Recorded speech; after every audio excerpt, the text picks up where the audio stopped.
Hey guys, hey. What's up? Today is Wednesday, and today's my rest day, and I really needed it because I think walking 12 miles, my leg needs hurt. I woke up today and I was like, no, I'm thinking I'm just gonna sit home today. I mean, I could go out and walk a little bit, but I don't. I don't wanna. So I'll walk again tomorrow because Nadine will probably come over tomorrow and walk with me. Weirdly enough, like, I get really excited that, I'm able to walk that much, but I also get, like, really sad that it took me 39 years of my life to, like, get my shit together. To sit and kind of ponder on, it took me probably half of my life, and we never know, like, how long we're gonna be here, but it took me all of this time to, like, start enjoying life when I could have been doing this all along. I don't know, it's strange to me. And a little sad. It's a little sad. I had this in me all along and just didn't know about it, or did.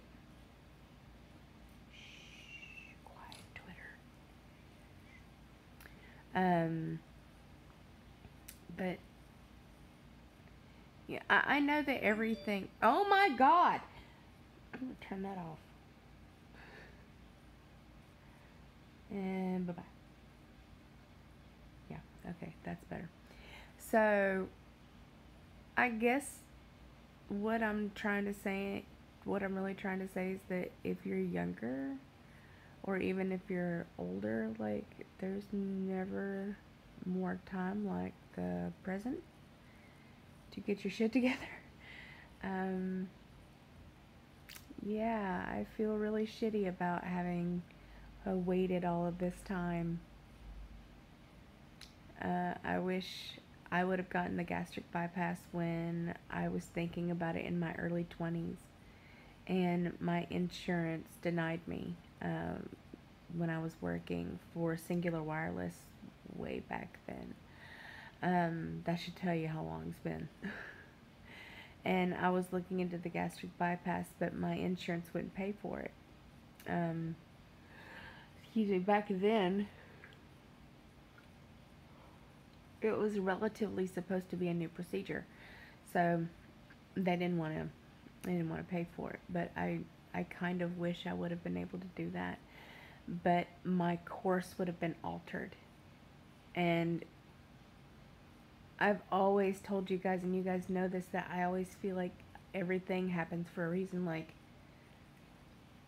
I had to go through the terrible, god-awful relationship, that before I met Matthew, because I met Matthew because of something that came from that relationship. Do you understand what I'm saying? And, like, Saki came from that relationship, and I was really shy and didn't really talk that much until I joined that game, and that helped me become more confident in being able to talk to you guys. And I see it too, little bastard. Her. It's little things like that. I mean, would-haves and could-haves and should-haves, I can't change that, but I could change now. And I guess the message I kind of want to throw out there is that you can change now. You don't have to wait, because I always waited for something. I was like, oh, when I finally find somebody who would love me, or oh, when I finally, get this. Oh, there's always tomorrow. I'll start my diet later. You know what I'm saying? There's, oh, if I could only do this, if I could only, there was always something that kept me from being at my full potential, if that makes sense. There was always something that I was kind of just holding myself back because of fear. What if? What if I fail? What if I can't do this? What if? What if? And everything that has been tossed at me so far, I have survived 100% of my worst days ever. Like the most horrible days of my life, so far 100% of them I've survived. Like losing my dad, losing my brother, having Matthew go to Korea, having multiple surgeries, having multiple complications, having to need a hip replacement, having nerves burnt in my back, like injections, like all of these things, I have survived them. Getting out of my wheelchair, I thought that I would never see the day. I thought I would never see the day that I would get out of that damn thing. Never. And now I look forward to not needing a cane. I don't know when that will be, but I work on it. I walk.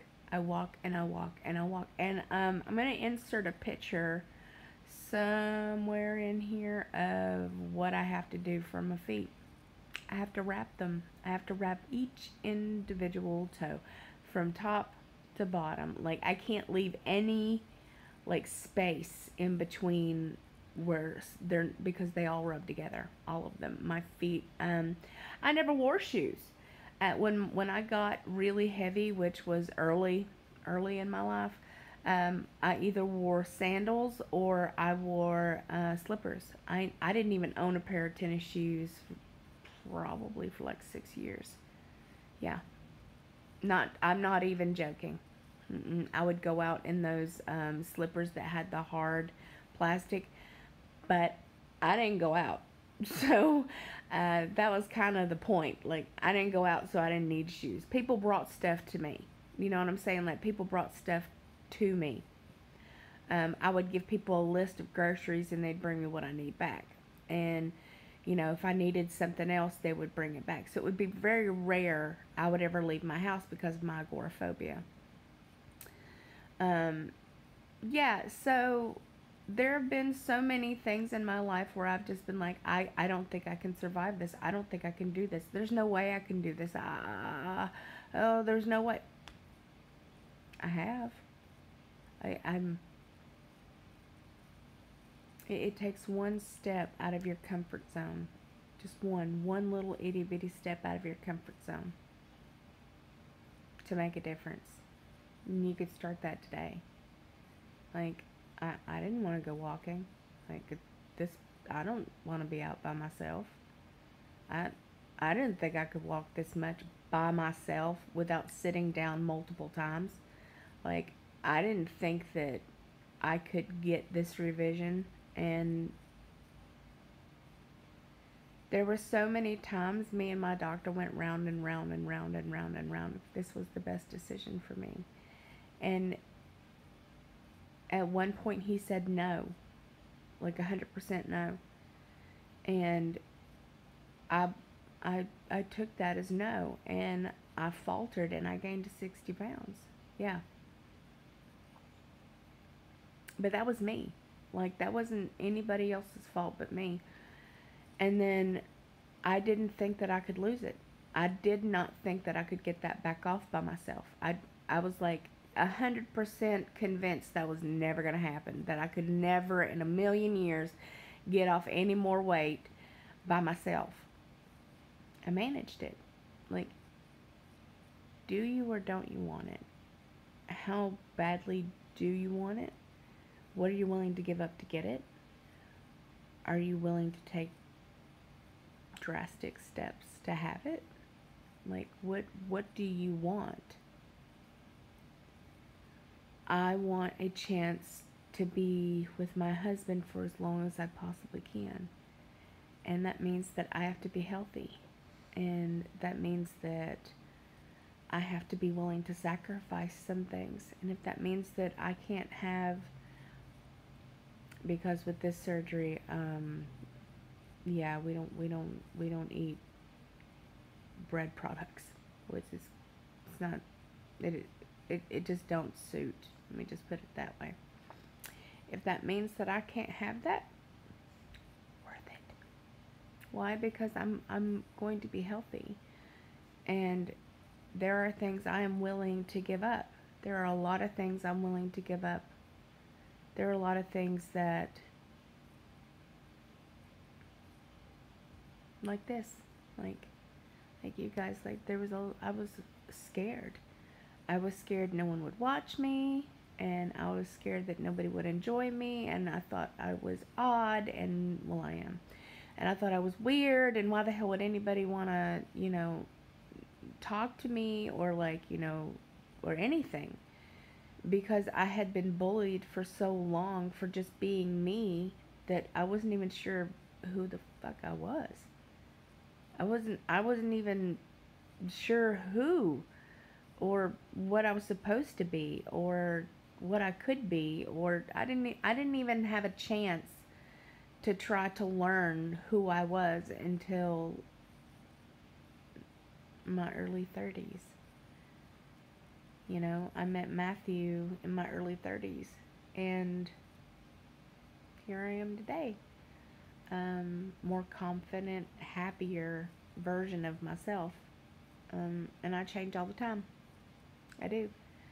And I think that's important for everybody. I think that people can change. But what are you willing to give up for it? What are you willing to do in order to change?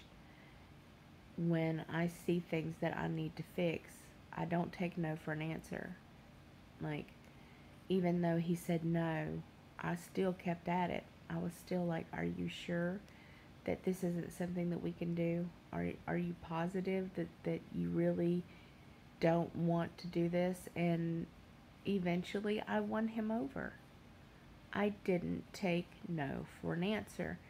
And the difference is that had he still said no, and if I was determined to have it, I would have stopped at nothing to get it.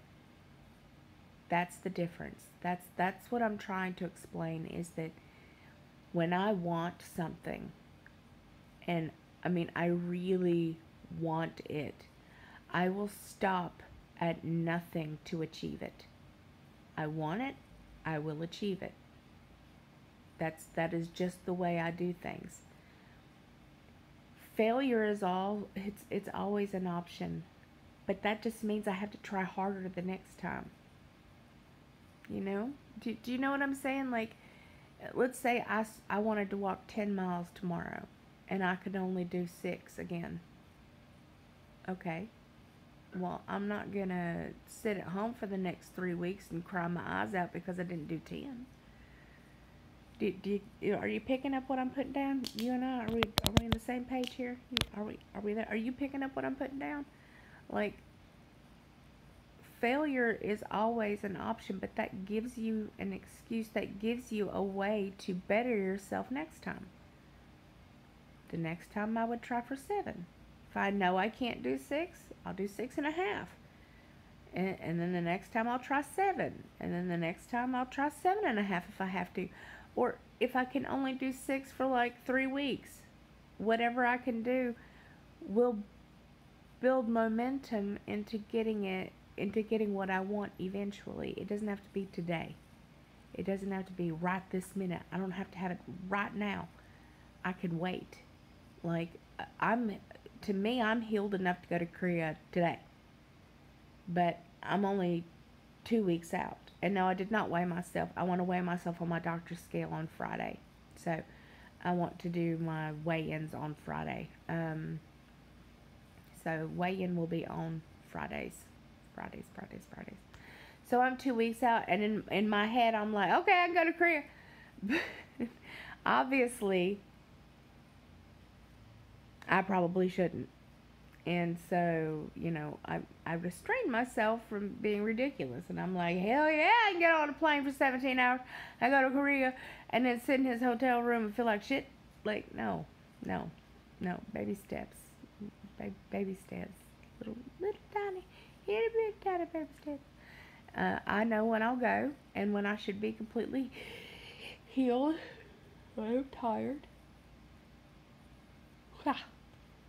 And that will be the beginning of March.